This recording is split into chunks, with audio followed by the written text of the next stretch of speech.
নির্দিষ্ট কিছু বিধানসভা আসন বেছে বেছে এই প্রচার কর্মসূচি, জনসংযোগ কর্মসূচি বিজেপির। আর এদিকে জেলাওয়ারি কর্মসূচি নিচ্ছে তৃণমূল। কিরকম না, প্রত্যেকটা জেলার জন্য ডিস্ট্রিক্ট ইলেকশন কমিটি থাকবে, একটি কমিটি তৈরি করা হচ্ছে।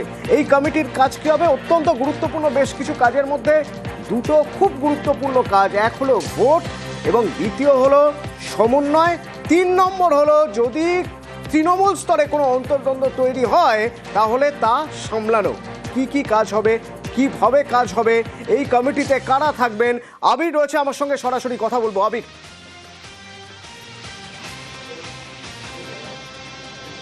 দেখো, কাজ কি করবে সে প্রসঙ্গের কথা তুমি জানালেই। ইতিমধ্যেই হচ্ছে যে 3 যে সাংগঠনিক যে জেলা রয়েছে তার মধ্যে বারাসাত রয়েছে, বহরমপুর রয়েছে, জঙ্গিপুর রয়েছে, সেই 3টে জায়গাতেই হচ্ছে ইতিমধ্যেই কমিটি তৈরি করে দেওয়া হয়েছে।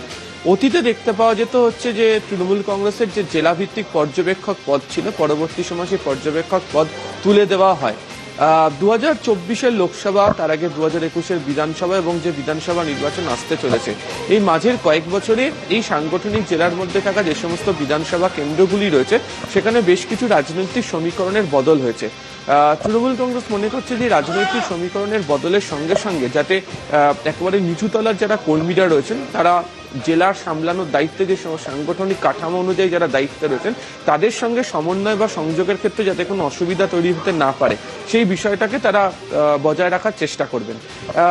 নির্বাচন আসলেই হচ্ছে বেশ কয়েকজন নেতার বিভিন্ন ধরনের ভূমিকা থাকে এবং এই সমস্ত জায়গাগুলোতে এমন নেতাদের দায়িত্ব দেওয়া হয়েছে যারা এই এলাকাগুলি সম্পর্কে ভীষণ রকমভাবে পরিচিত এবং এই মাইক্রো ম্যানেজমেন্ট সম্পর্কে ভীষণ রকমভাবে অবহিত হয়ে রয়েছেন। ফলে এই জায়গাতে ভোটের কাজ, অর্থাৎ প্রচার থেকে শুরু করে প্রার্থীপদ ঘোষণা হয়ে যাবার পর বাকি যে নির্বাচনী কাজগুলি রয়েছে তারা কিভাবে সামলে নিয়ে যাবেন সেটিকে দেখে নেওয়া। এবং প্রসঙ্গত হচ্ছে বারাসাত এবং মুর্শিদাবাদ জেলার ক্ষেত্রে যদি দেখতে পাওয়া যায় তাহলে লোকসভা নির্বাচনের ফলও বেশ কতগুলো বিধানসভার ক্ষেত্রে ফলের অঙ্ক ওঠানামা করেছে। আবার মুর্শিদাবাদ জেলার অঙ্ক দেখতে গেলে 3টে যে লোকসভা আসন, 3টে লোকসভা আসনে তৃণমূল কংগ্রেস জয়লাভ করলো, এর মধ্যে বেশ কতগুলো বিধানসভার আসন রয়েছে যেগুলো আবার মালদার সঙ্গে সংযুক্ত লোকসভার প্রেক্ষিতে দাঁড়িয়ে সেখানে আবার দেখতে পাওয়া গিয়েছে যে কংগ্রেস ভালো ফল করেছে।